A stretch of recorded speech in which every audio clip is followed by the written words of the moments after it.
জামাইবাবুর জুতো, যেটা ছাড়া উনি বাইরে বেরোতেও পারবেন না। দিদির বিয়েতে আমরা এসব করতে পারিনি, কিন্তু আজকে তো করতেই পারি, তাই না? জুতো লুকোনোর রীতিটা তো হয়নি। আর এমনিতেও আমি তো আপনার একমাত্র শালী, তাই না? তাহলে দিন। আরে আমার টাকাটা। জামাইবাবু,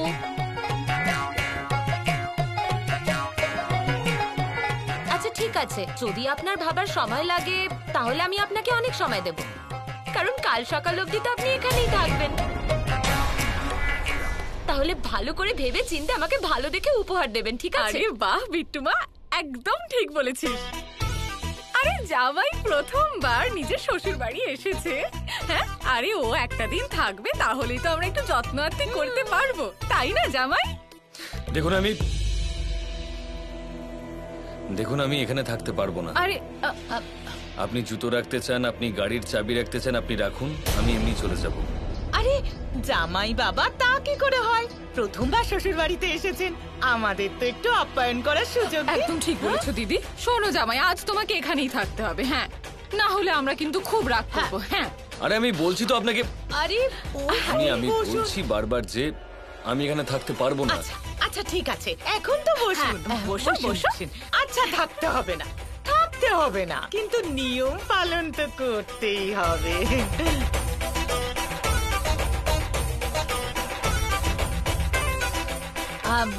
আমি একটা দরকারি কাজ সেরে আসছি। হ্যাঁ।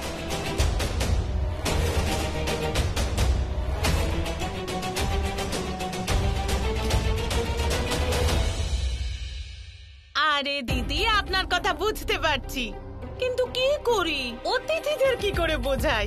আসলে আমরা পুরনো দিনের মানুষ, প্রথা মেনে কাজ করি। দেখুন, এতক্ষণ যখন আপনি আমাদের কথা মানলেন, আর একবার মেনে নিন, না হলে বাড়ির বড়দের একটু খারাপ লাগবে। কিন্তু অষ্টমঙ্গলার পুজোতে তো বেশি সময় লাগে না।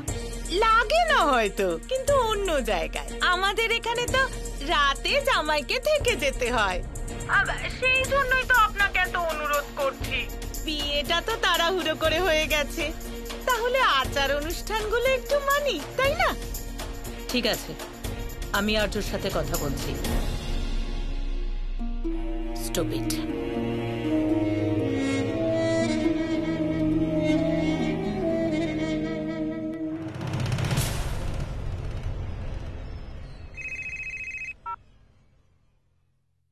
হ্যালো আর্য, আমি জানি এই সময় তুমি সমস্যায় আছো, কিন্তু তুমি একলা নও, আমিও সব সময় তোমার সাথে আছি।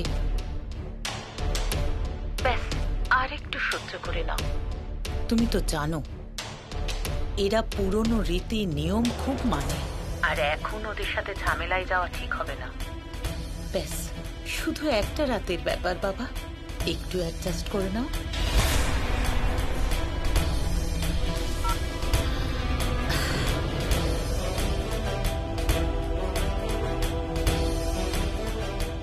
জামাই বাবা, এত সহজে আপনাকে আমি ছাড়ছি না।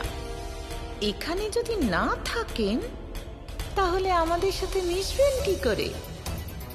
সম্পর্কের মধ্যে মিষ্টত্ব আনার জন্য চিনির পরিমাণ তো হিসেব করেই দিতে হবে, তাই না? কি হলো বৌদি, কার সাথে কথা বলছিলে তুমি? আর্য আজকে ওখানেই থাকবে। হোয়াট? কি?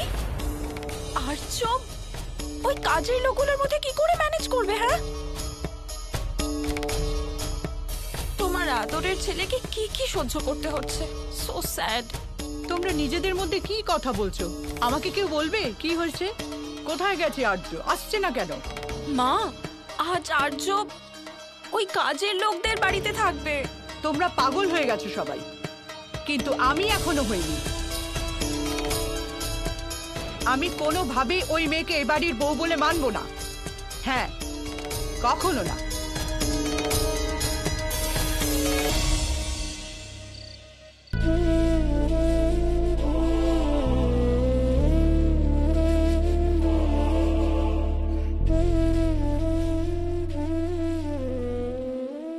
আরে আসুন। আরে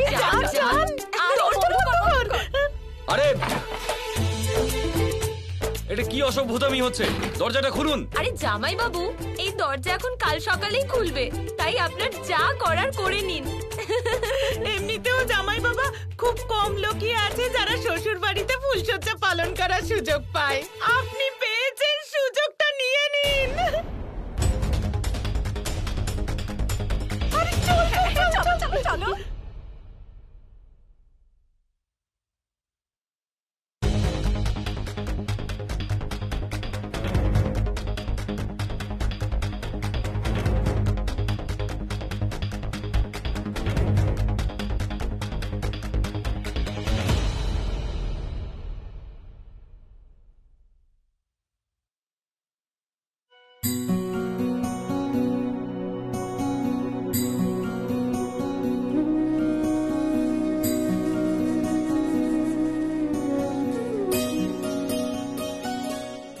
খুব অদ্ভুত লাগছে তাই না?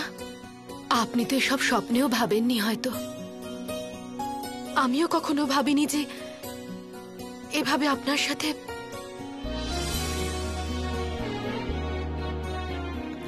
কিন্তু হয়তো বড়রা ঠিকই বলেন, যা হওয়ার তা কেউ আটকাতে পারে না। আপনি আমাকে স্ত্রীর মর্যাদা দিয়ে অনেক বড় উপকার করেছেন আমার উপর।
মর্যাদা, মাই ফুট।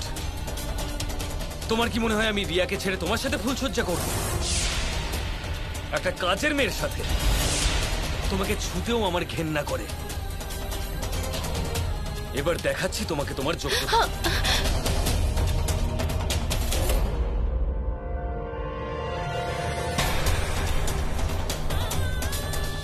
দেখো নিজের মুখটা এই আয়নায়, ভালো করে দেখো যদি না দেখে থাকো। তোমার মতো মেয়ের দিকে আমি ঘুরেও তাকাই না, আর তুমি ফুলসজ্জার স্বপ্ন দেখছো। আরে তোমাকে ছোঁয়া আমার জন্য পাপ। তুমি আমার বিয়ে ভেঙেছো, তাই আমিও তোমার বিয়ে ভেঙেছি। নয়তো প্রতিশোধ নিতেও না আমার ইচ্ছে ছিল না, বুঝলে? আর আজ রাতে এই যে আমি সুযোগটা পেয়েছি না, এর আমি পুরো লাভ তুলবো। তোমার জীবন আমি ছাড়খাড় করে দেব।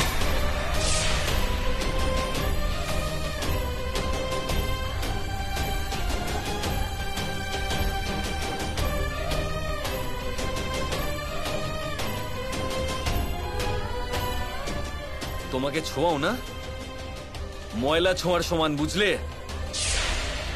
আর তুমি ফুলসজ্জার স্বপ্ন দেখছো। তোমার এই যে ফুলসজ্জার নাটক না, এখানেই আমি তোমার যোগ্যতা দেখাবো।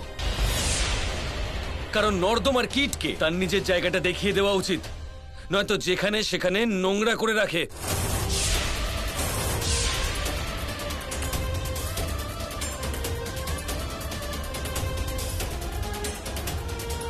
চলো যাও, ওদিকে যাও আর কোণে বসে থাকো।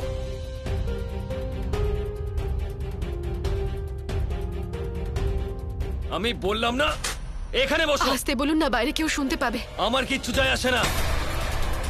তোমার বাড়ির লোক শুনুক না শুনুক, জেগে থাকুক, আমার কিচ্ছু যায় আসে না। যাও এখান থেকে।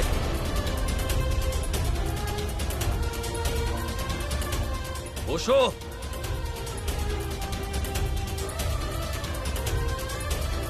নড়বে না এখান থেকে। আসলে তুমি অন্ধকারে বসে থাকলে তোমার মুখটা আমি দেখতে পাবো না, আমার মাথাটাও গরম হবে না, বুঝতে পারলে?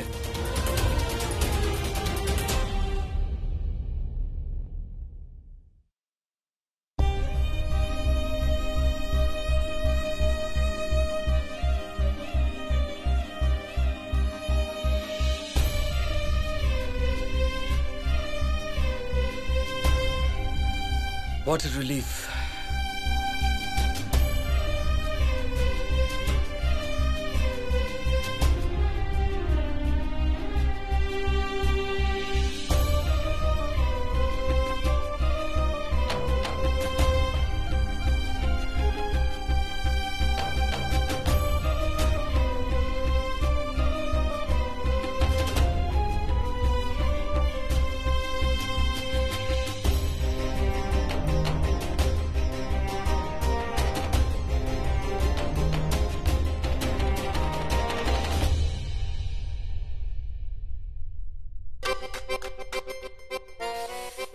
কি জানে কবে এইসব ছোটখাটো কাজ থেকে মুক্তি পাবো। আচ্ছা মা, হুম, একটা কথা বলি তোমায়। কি? তুমি না আমাকেও কোথাও একটা কাজে কর্মে ঢুকিয়ে দাও। হ্যাঁ? কিছু না হোক, ওর মতো একটা বড়লোক ছেলে আমিও পেয়ে যাব। বিট্টু, চাকরি তো কালকেই পাইয়ে দেব, কিন্তু সন্তোষীর মতো ভাগ্য কোথায় পাবি? কপালটা যে ওর খুবই ভালো। ছোটবেলায় ওর বাবা মা মরে গেল, তাও আজ দেখ কেমন মহারানীর মতো আছে। এইসব কপালের গুণ। কপালের সাথে কি করে লড়াই করবি?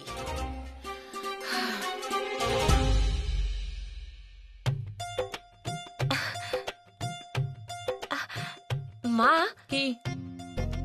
আমার মনে হয় ওই সন্তোষীর ভাগ্য সন্তোষী মায়ের পুজো আর ওনার ব্রত করেই খুলে গেছে। তাই আমি ভাবছিলাম যে এবার থেকে আমিও সন্তোষী মায়ের ব্রত করব। বিট্টু পাগল হয়ে গেছে। ব্রত না রাখার কি আছে? হুঁ, মা কি যে বলে।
কি ব্যাপার দিদি, তুই দরজা খুলতে এত দেরি করলি কেন? তা বল, কালকের রাত কেমন কাটলো? আমি বলতে চাইছি যে জামাইবাবু তোকে খুব বিরক্ত করেনি তো? দিদি, তুই তো কিছুই বলছিস না। ঠিক আছে, আমি দেখে নিচ্ছি। জামাইবাবু, জামাইবাবু, এই দেখো জামাইবাবু তো এখানে শুয়ে আরে, আছে। ঘুমোতে দাও। এক মিনিট দিদি, মনে হয় তুই খুব বিরক্ত করেছিস, সেই জন্য ক্লান্ত হয়ে ঘুমিয়ে পড়েছে। জামাইবাবু, বিট্টু, আমার কথা শোনো। উফ, দাঁড়া। জামাইবাবু উঠুন, আমি উঠিয়ে দিচ্ছি। জামাইবাবু,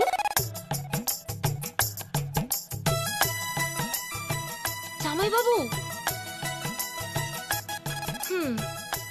খুব গভীর ঘুমোচ্ছেন। মনে হচ্ছে বিয়ের সব ক্লান্তি এখানেই দূর করবেন।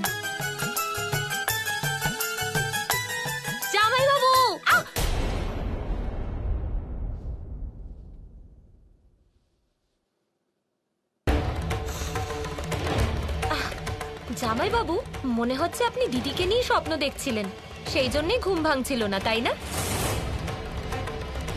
বিট্টু, এসব কি কথা বলছো তুমি? যেদিন থেকে ও আমার স্বপ্নে আসবে না, সেদিন থেকে আমি ঘুমোনো ছেড়ে দেবো। দিন, এবার আমাকে আমার গাড়ির চাবি দিন, আমায় বাড়ি ফিরতে হবে।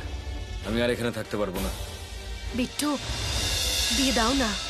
দিদি, আমি তো এমনি ইয়ার্কি করছিলাম।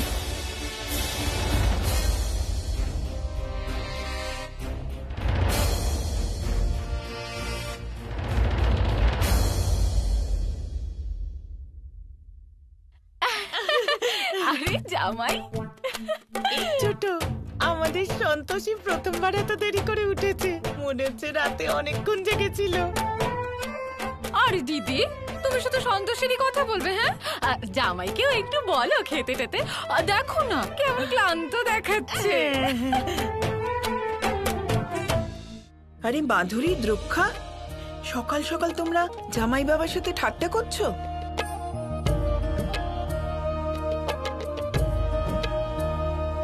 সন্তোষী দিদি ভাই, হ্যাঁ, কাল রাতে তোদের কোনো অসুবিধা হয়নি তো? না। আচ্ছা মা, একটা কাজ কর, তাড়াতাড়ি স্নান করে তৈরি হয়ে নে। কিছু অনুষ্ঠান বাকি আছে দিদি ভাই, সেগুলো করে নেওয়া যাক। আর্য বাবু, আপনিও তৈরি হয়ে নিন। আমি আর কিছু করতে পারবো না, প্লিজ আমাকে আমার গাড়ির চাবি দিন, আমি বাড়ি ফিরতে চাই। মা, আপনিও না সকাল সকাল এসে বিরক্ত করতে শুরু করলেন। আরে দেখুন না, ওনাকে ক্লান্ত দেখাচ্ছে। আপনি এক কাজ করুন, আপনি সন্তোষীকে নিয়ে যান, আমরা জামাই বাবার আপ্যায়ন করি। আমি কিছু খাবো না, আমি শুধু বাড়ি ফিরতে চাই। আরে দেখুন কাণ্ড মা, দিদি তো একদম ঠিকই কথা বলছে। আমরা আমাদের জামাই মেয়েকে বিদায়ের সময় নিয়ে যাব, আপনি এখান থেকে যান। আর জামাই বাবা, এই নিন সিঙ্গারা খান, আপনার জন্য খুব বড় মিষ্টির দোকান থেকে এনেছি। দেখুন, আমি তো বললাম যে আমি কিছু খেতে চাই না, আমি বাড়ি ফিরতে চাই। আমাকে আমার গাড়ির চাবিটা দিয়ে দিন প্লিজ। আসলে কি আর্য স্যার জল খাবার এসব খান না। আর্য বাবু, আপনি রাগ করবেন না, এরা দুজন এরকমই। সন্তোষী দিদি ভাই, চিন্তা করিস না, তুই আয়, এরা সামলে নেবে। তুই আয়, এরা সামলে নেবে।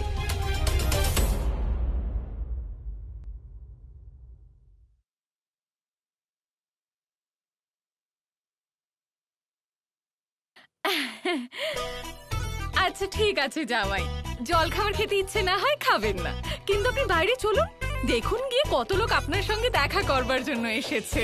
আমি আপনাদের আগেও বলেছি, আমি বারবার বলছি যে আমি বাড়ি ফিরবো, আমাকে গাড়ি চাবিটা দিয়ে দিন, আমি বাড়ি চলে যাচ্ছি। জামাই বাবু, প্লিজ আসুন না, প্লিজ।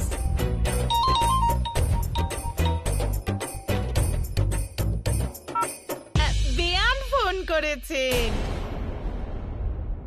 হ্যাঁ হ্যাঁ দিদি, নমস্কার। আসলে হয়েছে কি দিদি, আর একটা অনুষ্ঠান বাকি আছে, সেটাই করতে যাচ্ছিলাম। সবাই জামাইকে নিয়ে যাচ্ছে, কিন্তু আসলে কি দিদি, জামাই বাবা যেতেই চাইছেন না। আপনি তো বলেছিলেন সন্তোষীকে আপনি মেনে নিয়েছেন, কিন্তু জামাই বাবার আচরণ একটু অন্যরকম লাগছে। হ্যাঁ, নিন জামাই বাবার সাথে কথা বলুন। ওই লোকগুলো আমার ছেলেটাকে পাগল করে ছাড়বে। আমি কথা বলবো না, আমি তৈরি হচ্ছি, আপনারা বাইরে যান। অদ্ভুত তো আপনি দিদি, আপনার প্রভাব তো খুব জোরালো। আপনার গলা শুনেই রাজি হয়ে গেছে জামাই বাবা।